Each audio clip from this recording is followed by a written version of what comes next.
Sri Gurubhyo Namaha Harihi Om. Welcome to our next episode in the complete reading of Srimad Valmiki Ramayana. So, in the previous episode, by the time we ended the story, we knew that RushyaSrunga has arrived in Ayodhya at Dasharatha Maharaja's request. Now, why did Dasharatha Maharaja invite him to Ayodhya? That was because he did not have children. He wanted to do isti, through which he would get a heir to the throne, right? And in those days, it was the eldest born son or the eldest son who was the heir to the throne. So he wanted basically to have children who could take care of the kingdom, and hence he invited RushyaSrunga to his kingdom because he wanted to perform the Aswamedha Yagna and all. Now, why did RushyaSrunga agree to come to Ayodhya? Was it because he was promised a huge thing? No. He went there just because of two reasons. We all heard the story of Ramapada. Ramapada, who was the king of Anga, he did not have rains for a lot of time. Ministers came and told him, if you can get RushyaSrunga into this kingdom, rains would come. He tricks RushyaSrunga into coming. RushyaSrunga actually enters the kingdom. The moment he enters, rains also come into the kingdom, and Ramapada falls on his feet and says, you know what, I did all this, but please forgive me, but I did all this for the sake of my people.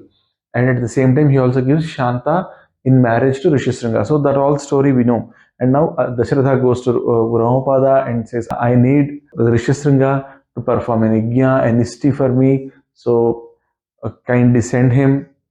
Ramapada agrees. Now, why did RushyaSrunga agree to go? That was because his father-in-law, Ramapada, asked him to go. That was the first reason. See, in Sanatana Dharma, we have a concept of Pitru Panchaka, which means, we definitely respect the father. So we have also four people who are equivalent in the sense that you should consider them like a father, okay, and always obey their command, okay, and also take care of them if the need comes out. So father, and then the other four people are the father-in-law who has given his daughter to you. The next one is your elder brother. He is also equivalent to the father. In the absence of father, elder brother or the firstborn to the father will now a firstborn male to your father. He would be the equivalent of a father to all the other siblings. Okay, so that's the eldest brother. Fourth is the guru who has taught you, who has who even if you have a spiritual master, that's even fantastic. Even otherwise, a normal guru who has taught you a lot, he is like a father figure. And lastly, the king of the kingdom, is also equivalent to the father. So anyone, any of these four people, whenever they give a command, it's equivalent to the father's command.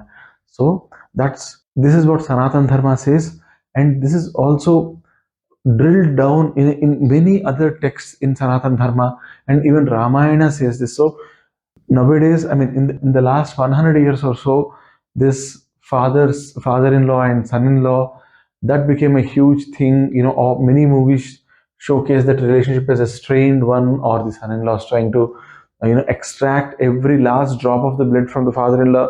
But and yeah, there were some true stories also in this, but this was all because we actually walked away from the path of dharma. And nowadays, like after 2010, it's even more prevalent, where son-in-laws are actually going to the aid of the father-in-laws in many other cases, and these dowry demands and all have come down. That's a fantastic thing. We are coming back to our roots, and I only wish that that sort of tribe which considers the father-in-law also as his own father, that sort of tribe increases. I just wish that that increases and multiplies in the days to come. So the first reason why RushyaSrunga agreed to go was his father-in-law has asked him to do it, so hence he was ready to do it. The second thing, as a Brahmana, as a Brahmin, one of the most important kartavyas for a Brahmin is, any person who knows how to do the yajnas and all is, if someone comes, falls on your feet and asks, I am in this trouble, you are a person who can clear this trouble for me, so kindly come and help. And if you think that that request is just, please come and help. The moment Brahman listens to this request, one of his duties is to understand if the person is a good person and if the wish is a good wish, and then without expecting anything, even if they won't get a penny out of it, he has to go. The Brahmin has to go and help the person come out of the trouble. So, because of these two reasons, now RushyaSrunga went to Ayodhya, and he arrived in Ayodhya. And once he arrived in Ayodhya, days were passing by, and on one fine morning, on the anointed day, or on the day on which it should start, that day has come.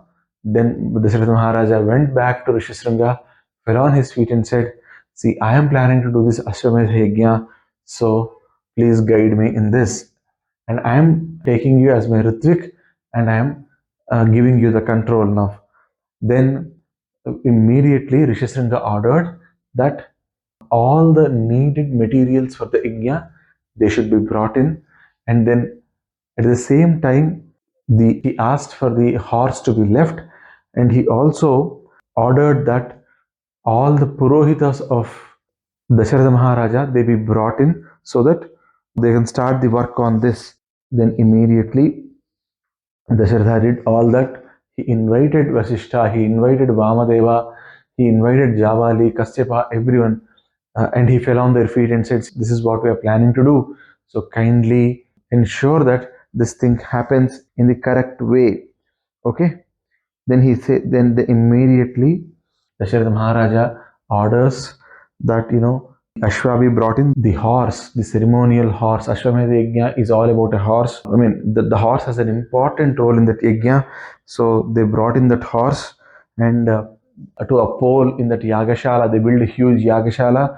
To the pole in that Yagashala, they tied that horse. Okay. And after that, they do the prokshana, the snatana, and vimochana, and then they washed it with the horse again with water, and then they leave the horse out. Okay.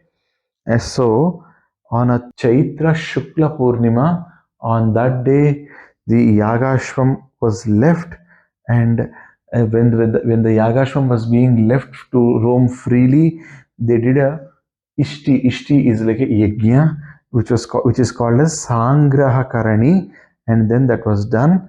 Okay, and once it starts, it will again come back after the month of Falguna. So which means for 12 months the Yagashva would be out. Okay, so that's how they sent it, and the Yagashvam went out.